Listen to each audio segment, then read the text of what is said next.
It was somewhere around 3 a.m. when she woke up for no reason. No dream she could remember, no noise in the house, just a stillness that felt louder than sound, and a pressure sitting right behind her sternum, like something under her chest was trying to expand and had nowhere to go.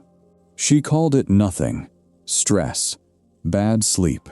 She closed her eyes and let it pass without asking what it was. If something like that has found you recently, the 3 a.m. stillness, the pressure with no explanation, the sense that a chapter is closing before you can even name which one, stop calling it nothing. That sensation has a mechanism behind it, and the mechanism has a name, your field, mid-shift. Because what she felt at 3 a.m., what you may have felt this week, wasn't a malfunction. It was her own signal changing before her mind caught up. And you found this video tonight for the same reason she couldn't fall back asleep. Something in you already started broadcasting a different frequency, and this is where it leads. You didn't come here for a theory. Somewhere underneath the curiosity that got you this far, part of you already suspects that what's shifting isn't your mood. It's the position you're broadcasting from. So let's be exact about what's ahead, because a vague promise doesn't deserve the next 20 minutes of your night. By the time this ends, you'll understand what your field actually is. Not a metaphor, not a nice idea, but the mechanism your body has been running this whole time, whether you were watching it or not. You'll understand why that mechanism is what decides which version of your life reaches you first, out of every version that's technically still available to you. And you'll understand why tonight, specifically, is the moment that mechanism is easiest to feel and hardest to talk yourself out of. Sit with this contrast. Most people treat change as something that arrives from outside, a call, an offer, a diagnosis, a stranger who says the right sentence at the right time. You wait for the outside to move first, and only then do you let yourself feel different. That order has always been backward. The outside world doesn't initiate anything. It answers, and it can only answer the frequency you're already sending, which means it was never waiting on your life. It was waiting on your signal, which means the pressure behind your chest this week, the sense of a door closing on one version of you while another one stands with its hand already on the handle. None of that was you anticipating a change. That was you catching up to one already underway. Maybe it showed up as a silence that felt different than usual, in a room that hadn't actually changed. Maybe it showed up as restlessness, with a life that used to be enough, or a strange readiness for something you couldn't yet name, or the sense that one chapter was quietly closing while you were still standing inside it. None of those sensations came with an explanation attached. That's exactly why most people miss them. They don't arrive labeled. This window doesn't stay this wide open forever, not because something punishes you for missing it, but because coherence, once it opens, asks to be used while it's fresh, before an ordinary morning has time to talk you out of what you're sensing right now. If that's true, and I'm about to show you exactly why it is, the real question was never, when does my life change? It's, what have I been transmitting, and for how long, without knowing it? That's the mechanism I'm about to walk you through, and it isn't something you'll want to catch halfway through. If tonight is the night you finally understand what your own field has been doing, subscribing simply keeps this frequency finding you again. But before any of that makes sense, you need to understand what your heart has actually been doing this whole time. Start with the organ you've spent your whole life calling a pump. A candle and a laser can hold the exact same light. The difference between them isn't the source, it's the coherence, how organized the waves are as they leave. A candle scatters its light in every direction at once, warm but formless, lighting the room it's already in and nothing beyond it. A laser holds that same light in a single, unified wave, and it can reach across a canyon. Same light, different signal. Your heart is not choosing between those two states by accident. Research on heart rate variability suggests the heart generates the strongest electromagnetic field in the human body, measurable, well outside your skin, well before your conscious mind catches up to what you're feeling. That doesn't make your heart a mystical object. It makes it a broadcasting one. And a broadcast, unlike a feeling, has a shape. It has a waveform. It has amplitude. Physiology researchers describe this shape in two states: coherent, when the rhythm is smooth and ordered, and incoherent, when it's jagged and erratic. The same distinction between the candle and the laser, just measured in a heartbeat instead of a photon. This is the binary the rest of tonight rests on. Incoherence is compression. Your signal fragmented, scattered like candlelight, unable to reach past the room it started in. Coherence is expansion. Your signal organized, unified, carrying across distances a scattered one never could. Not good heart, bad heart. Not broken versus fixed. Just organized versus scattered. And which one you're running determines what your broadcast is capable of reaching. Think of it like a radio station, caught between frequencies. You know the sound. Static laced with fragments of a signal trying to come through. Present, but unusable. That's what incoherence sounds like on the inside. You, in the room, physically there, and still unreachable, even to yourself. Coherence is what happens when the dial finally lands. The static clears, the full signal arrives, and for the first time in a while, you're not straining to hear your own life. You're just receiving it. That binary matters more than it sounds like it should, because your life doesn't have only one next chapter waiting for it. Quantum physics, in its own strange language, invites a question worth borrowing here: that a system can exist in more than one state at once, a superposition of possibilities, until something causes it to resolve into one. Nobody's claiming your Tuesday is a physics experiment, but the invitation is worth sitting with. The ordinary night you were expecting, and the night where something shifts, may both have been available to you at once, right up until one of them became the one you're actually living. You already felt which one that was. That's what the pressure in your chest was. Write this one down. You are already in the collapse, not approaching it, not preparing for it, in it, because noticing was never a passive act. The moment something in you registered that a change was underway, that noticing was itself a transmission, and a field of possibility only resolves toward the signal actively reaching it. That isn't a future event you're waiting on. It's happening in the same hour you're watching this.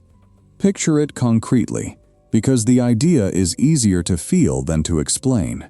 There is the ordinary version of tonight, the one where you finish this video, close the app, and tomorrow looks exactly like yesterday.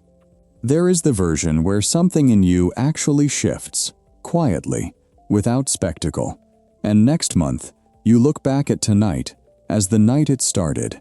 And there is a third one, easy to miss, the version where you already know, right now, which of the first two you're living in, because your own chest already told you before your mind caught up. You're not choosing blind here. You don't need a leap of faith to work with any of this. You need a map, and this is the first page of it. So if there's more than one version of tonight available, what decides which one becomes real? Not what you want, what you're transmitting. That distinction changes everything, because desire on its own has never been enough. You can want a different life with your whole chest and still broadcast the old one, loudly, every day, without meaning to, in the tension you carry into a room, in the bracing before a phone call, in the sentence you rehearse 14 times before you never say it. None of that is desire. All of it is signal. And your field, being honest by design, answers the signal, not the wish underneath it. It doesn't know, not yet, was supposed to be temporary. It just hears, "Not yet," and organizes your life around that instruction until you send a different one. This is the part where knowing isn't enough. You have to feel it, because a concept you only understand stays a concept. A sensation you actually locate becomes something you can work with for the rest of your life. So let's do that now, together, for about a minute. Bring your attention to the center of your chest, not the idea of it, the actual physical space, just behind the bone. Don't change anything yet. Just notice what's already there. You may notice warmth. You may notice pressure, the same pressure that's been sitting with you for days. Whatever is there, let it be there without correcting it. Now breathe, slower than usual, into that exact space, as if the breath itself has somewhere specific to go. In, slowly, and out, slower still. With each breath, notice if there's the smallest sense of room. Not effort, room, a fraction more space than there was a moment ago. Continue for a few more breaths, at your own pace, in and out. Let the warmth, if it's there, expand rather than stay contained, the way heat naturally moves outward when nothing is holding it back. You may reach a point that feels like a threshold, the edge where something contained starts to want to move past its container. If you feel that, don't pull back from it. Let the next exhale carry a little of it outward, the way light leaves a candle, without the candle losing anything by giving it. Take one more breath here, and when you're ready, let your attention return to the room around you. What you just located wasn't imaginary, and it wasn't a technique for its own sake.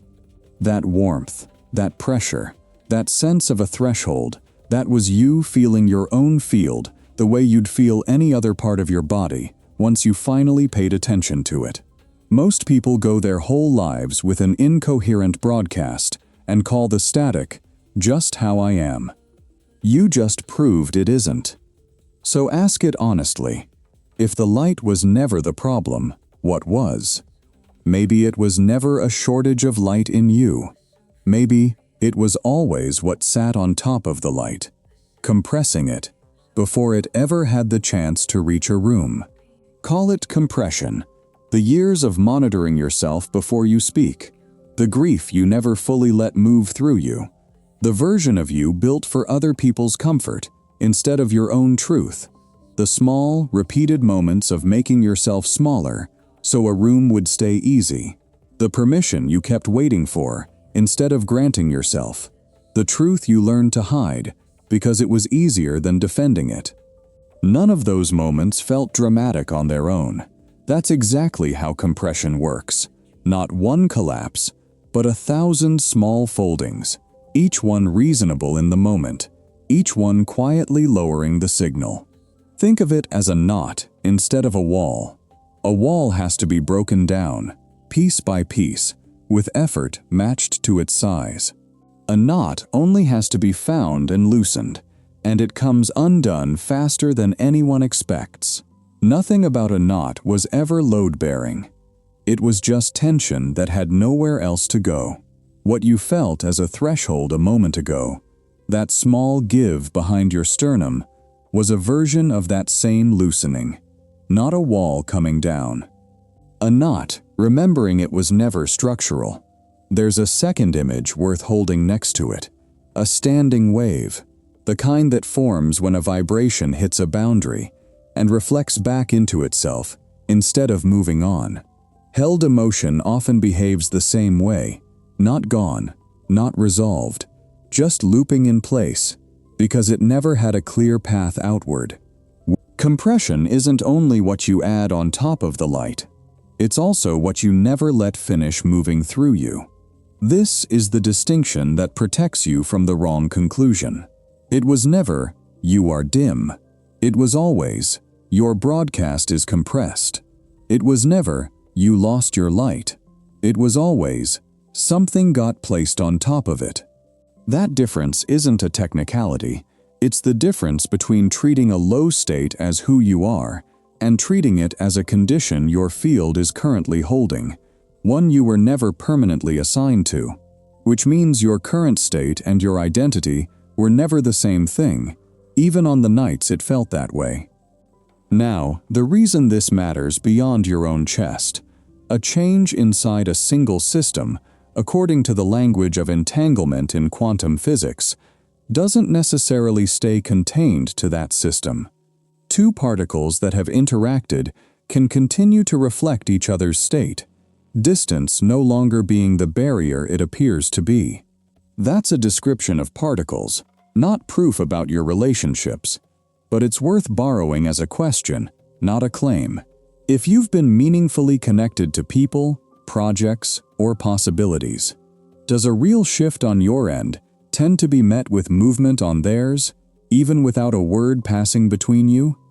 You already have a name for this from your own life.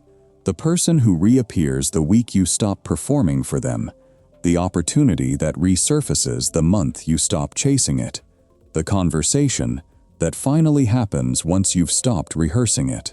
Call it coincidence if you need to. But entanglement still requires two things that already interacted, connected by something that carried the signal between them. So follow the question one layer deeper. What is your field actually broadcasting through, if not empty space? Physicists sometimes describe a zero-point field, a substrate of potential energy present even in a vacuum, beneath what looks like nothing at all. That's not proof your longing reaches anyone. Which raises the question worth sitting with. Was your field ever really transmitting into a void to begin with? Or did it have a medium the entire time, closer to an audience than an absence? Here is the single question every language in this video is answering, from a different angle: heart coherence, superposition, entanglement, the zero-point field. All four seem to be pointing at the same thing, if you let them. The shift that happens inside you stops being a private event the moment it happens.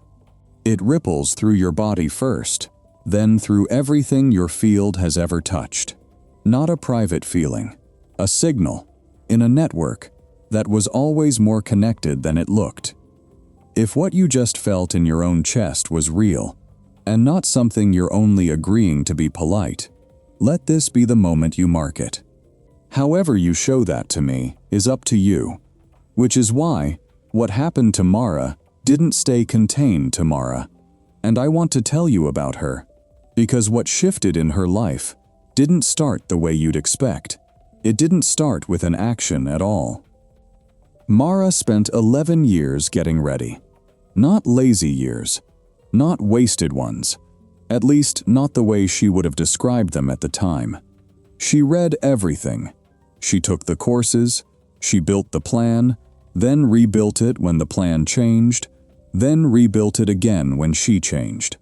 She told herself, every year, that this was the year she'd finally share the work she'd been quietly doing in private, the paintings nobody had seen, the manuscript that lived in a folder labeled, "Not Yet," the version of her life she kept polishing instead of living.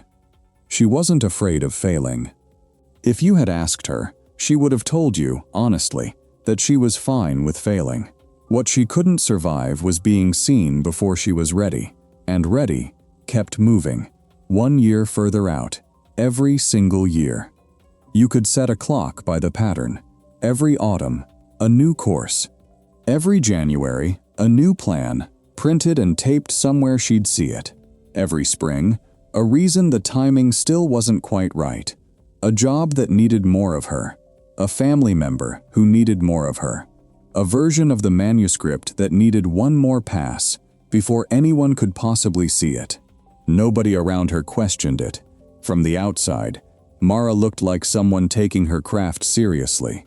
From the inside, 11 Januaries had started to feel less like discipline and more like a room she kept redecorating instead of leaving. It took her over a decade to see the part that mattered most. Waiting isn't neutral. Waiting isn't a pause button on a life, holding everything still until the real version begins. Waiting is a broadcast, same as anything else. A signal that says, consistently, clearly, on a frequency her field couldn't help but transmit. Not yet. Not this version. Not seen. And her field, being honest by design, kept answering that exact signal. Not the dream she said she wanted, the one she was actually sending. She called it preparation. It was closer to a performance, a very convincing one, with an audience of exactly one, that ran for 11 years without an opening night. The shift, when it finally happened, didn't happen the way she expected. She didn't wake up one morning with new courage. She was sitting with the folder open, the one labeled "Not Yet," on an ordinary Tuesday, and she noticed the pressure in her own chest, the same compression this video already asked you to locate in yours. And instead of doing what she'd done for 11 years, which was manage the feeling until it passed, she let herself actually feel it, let it expand instead of containing it. And somewhere in that unremarkable 5 minutes, something in her recognized the truth of her own decade. This was the performance. Not the years ahead, still waiting to start.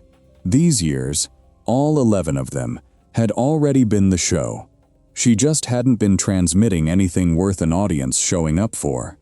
Rehearsal became life now. That's the whole shift, and it happened entirely inside her, before she changed a single external thing. She didn't publish anything that day. She didn't quit anything, announce anything, or become a different person overnight. She just stopped broadcasting, "Not yet." And 3 weeks later, an old contact she hadn't spoken to in years reached out of nowhere, asking if she still had that manuscript. Her field didn't manifest a stranger's memory. Her field changed, and something already connected to her, through the kind of quiet entanglement this video already invited you to consider, answered. If any part of Mara's 11 years sounds like a decade you recognize, tell me in the comments which version of "Not Yet" you're currently living inside. Naming it out loud is often the first crack in it. Now, the reader in you point I need to draw carefully. Mara's compression looked like waiting. Not everyone's does. Some people's compression is dressed in the opposite clothing entirely, and it's harder to spot precisely because, from the outside, it looks like success. That was Daniel. Daniel had the career other people described as the one who really made it. The title. The salary that made his parents relax. The stability nobody in his family had ever had. He wasn't miserable. That's the part that made it dangerous. He was fine. Managing. Competent at a life that, on paper, required no explanation and drew no concern from anyone around him. But fine is not the same frequency as alive, and competence was never proof of alignment. Daniel's field wasn't broadcasting distress. Distress would have gotten him help. It was broadcasting a low, steady hum of correct but not mine, a signal quiet enough that nobody, including Daniel, thought to question it for years. Okay can be one of the most dangerous frequencies a person ever settles into, precisely because it never gets loud enough to interrupt. What moved him wasn't a crisis. It was the same practice this video already walked you through. The chest, the warmth, the small threshold of expansion, done on an ordinary Sunday, for no dramatic reason, just because a friend had mentioned it. And in that small, undramatic minute, Daniel felt, clearly, for the first time in years, the gap between the field he'd built his whole visible life around and the field that was actually, quietly, still his. The following Monday, a colleague congratulated him on the promotion everyone already assumed was coming. He said thank you. He meant it. In the way you mean a sentence you've said so many times it no longer requires you to be present for it. And driving home that evening, he noticed, really noticed, the way the practice had taught him to notice his own chest, that the congratulations had landed on someone who wasn't fully in the room to receive them. That was the whisper his field had been sending for years, not loud enough to be a crisis, just loud enough, finally, to be heard. He didn't quit the job the next morning. What changed first was smaller and stranger. He started saying what he actually thought in meetings, instead of the polished version he'd been transmitting for a decade. 2 months later, a director noticed and moved him onto the one project in the company he'd actually wanted for years and never once mentioned out loud. Same mechanism as Mara's, wearing a different shape of compression. A field finally broadcasting a frequency it had simply gone too long without questioning. Mara and Daniel share something most people miss, because their lives look nothing alike on paper. Both of them spent years mistaking a coping strategy for an identity. Mara believed, genuinely, that she was someone who wasn't ready yet. Daniel believed, just as genuinely, that he was someone who had already made it. It felt like conviction to both of them, not like a story they'd been told. Neither belief was a lie exactly. Both were simply what compression sounds like when it's had enough time to write its own story and hand it to you as fact. The door out, for both of them, was never a dramatic one. It opened the same quiet way it opens for most people, not by kicking it down, but by finally noticing it had been unlocked the whole time. Neither of them needed to become somebody new. Mara didn't invent a version of herself who was suddenly brave. Daniel didn't discover a hidden passion he'd never had. Both of them stopped transmitting a signal that was never fully true and let the one underneath it, the one they'd been carrying the whole time, finally reach a room. Mara's shift happened before she changed anything about her life, which means there's a mechanism even deeper than the one I already showed you, and it doesn't stop at either of them. If a single shift inside you can reach as far as Mara's and Daniel's did, the next question isn't whether you can do this. It's whether you can do it on purpose, deliberately, instead of waiting for an ordinary Tuesday to hand it to you. So this time, we go further than the first practice. 3 parts, slower than before. Let your eyes soften or close if that helps you stay with your own chest instead of the room around you. Part 1. Release. Bring your attention, again, to the center of your chest. Somewhere in there is a frequency you've been holding. Maybe the exact compression this video already named. Maybe something older, something more specifically yours. You don't need to explain it to yourself right now. Just acknowledge that it's there, and that it's allowed to move. Breathe in, and as you breathe out, imagine that held frequency loosening, the way a fist loosens once it finally remembers it doesn't have to hold on. You're not forcing it out. You're simply no longer insisting it stay. Take a few breaths like this. In and release a little further each time. Part 2. Recognition. Underneath whatever you just started to release, there is a frequency that was always yours before compression ever touched it. The one you had before you learned to make yourself smaller for a room, before you started monitoring your own light. You don't have to invent this frequency. You only have to notice it's already there, the way a note is already inside an instrument before anyone plays it. Ask, quietly, without needing an answer in words, what does my natural frequency actually feel like, underneath everything I've been carrying? Let whatever arises, warmth, stillness, a kind of quiet clarity, be the answer, even if it doesn't come as language. Part 3. Transmission. This is the part most people skip, and it's the part that actually matters. Recognizing your natural frequency privately is not the same as choosing to send it.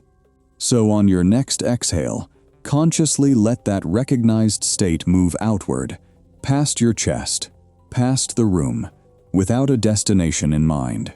You're not asking anything of anyone. You're simply no longer keeping the signal to yourself. Sit with that transmission for one more breath. And when you're ready, let your attention return here, If that practice actually moved something in you, tell me which part, the release, the recognition, or the transmission, landed the hardest. It helps me know which of these to go deeper on next time. A shift like the one you just felt doesn't ask to be permanent on its own.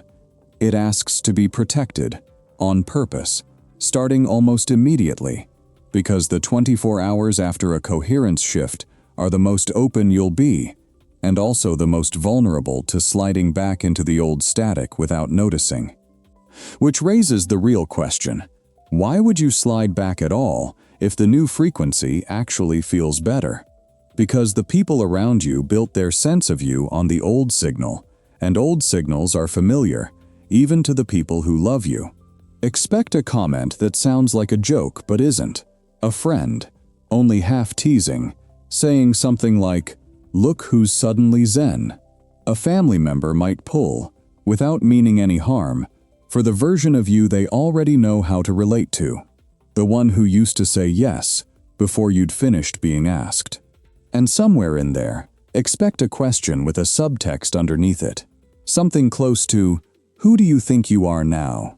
asked by someone who isn't actually angry, just unsettled by a frequency they no longer recognize. None of that is proof you did something wrong. It's proof your field actually changed enough for someone else to notice the static clearing. The instruction here isn't to defend the shift, it's to maintain the coherence, the chest, the breath, the same field you just practiced, instead of spending your new signal arguing for it. A frequency you're explaining is a frequency you've already started to lose. There's a difference between a whisper and a signal that fills a room. And it was never volume. It was coherence. Defending yourself is a whisper. Staying organized is the broadcast that actually reaches something. And if this isn't your first time feeling something like this, ask it honestly. Why didn't it last the last time? Not because the feeling was fake, and not because you're somehow bad at change. It didn't last because you had the experience without the mechanics. You felt the shift. But nobody showed you how a field stabilizes itself afterward. Experience without mechanics fades on its own timeline. Experience with mechanics, the ones you're learning right now, becomes something you can actually sustain. That's the difference tonight, and it's the only difference that matters. There's one more piece worth naming honestly, because you may have already sensed it. Part of you wants to believe everything you just practiced. Another part of you has learned, reasonably, to protect itself from hoping too openly. That second part isn't your enemy. It's a protective strategy that kept you safe from disappointment more than once. The danger isn't skepticism itself. It's the hedge, being open, but not completely, keeping one foot back just in case. That halfway position is exactly what keeps a real shift from fully landing, because a signal sent with one foot still in the old frequency is still, partly, the old broadcast. When you notice yourself hedging, the move isn't to argue yourself out of it. It's to go back to your chest. That's the gesture, not a debate you need to win with your own doubt. So this is what I'm actually asking of you. Not forever. Not become a different person starting today. Just the next 24 hours. For one day, when you're deciding between fear's old frequency and this one, choose the coherence you just practiced. That's it. That's the whole ask. And one clarification worth making before we go further, because it changes how far any of this reaches. The shift you just practiced was never described as something ahead of you, ahead in time, something you're working toward. It's perpendicular, sitting beside your current life, in superposition, not somewhere further down the road you have to walk to reach, which means the distance between where you are and the life this points toward was never measured in effort or in time. It was only ever measured in the difference between frequencies. That's why this can move faster than you're used to change moving. What you just felt doesn't stay contained to you either. The next question is how far it actually reaches, and what happens in the hours and days right after tonight. What you've practiced tonight has a shelf life if you leave it alone, not because it disappears, but because an unused signal quietly fades back into the noise around it, the way any frequency does when nothing keeps transmitting it. That's why tonight, specifically, was easier to feel than most nights will be. The window this whole video promised you at the start, still open right now, closing a little more with every hour you let pass without using it. Your field was never described tonight as something that ends at your skin. It moves outward, into a relationship, into a room, into the people entangled with you, long before either of you understood the word, which means the shift you just practiced was never only for you. It contributes, in whatever small way one coherent signal can, to the coherence of whatever it touches next.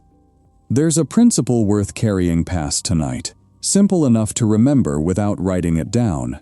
Your broadcast precedes you. Your state enters a room before your words do, before your resume does, before whatever you were planning to say. Which means the actual instruction, walking into anything that matters, a conversation, a piece of work, a person, was never, say the right thing. It was always, organize the state first. That principle has a body underneath it too. The nervous system carries its own version of coherence, what researchers describe as a ventral vagal state, the physiological ground beneath calm, connected presence. You've been building toward that state all night without needing the term for it. The heart, the breath, the chest, all of it lands in the same nervous system that decides, moment to moment, whether you meet the world from safety or from bracing. Iris used to think her only job was protecting her energy from whatever room she walked into, bracing before difficult conversations, guarding herself against difficult people. What she discovered was smaller than a technique and larger than she expected. She didn't have to just receive an environment. She could enter it already organized. Before walking into the room that used to drain her, she'd pause.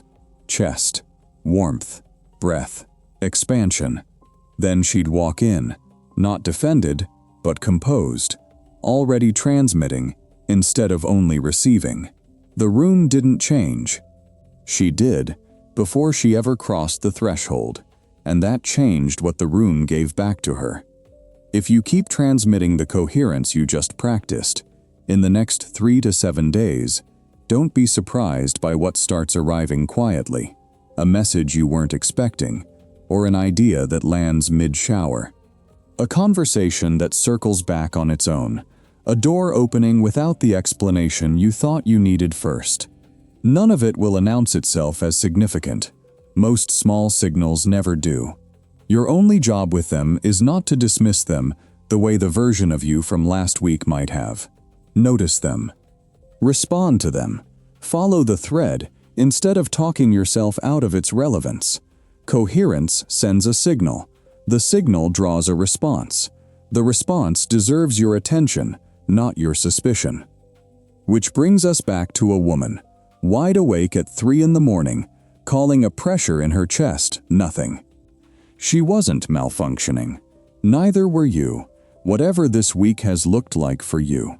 What she felt, what you may have felt, was a field mid-shift, and the timeline that follows a shift like that was never something either of you had to build from nothing. It was something you had to stop covering. Mara didn't become someone new. She stopped performing, not yet. Daniel didn't discover a different life. He stopped broadcasting fine, as if it were the same thing as alive. And you, tonight, didn't need to become anyone either. You needed to remember what was underneath the compression the whole time. Before you go, part of what you just practiced. Stay with this if it found you tonight. A subscription is simply a way of keeping the frequency finding you again. Share this with 5 people specifically. Not everyone, 5. The way you'd hand something valuable to people you actually trust with it. sending the signal outward on purpose instead of by accident.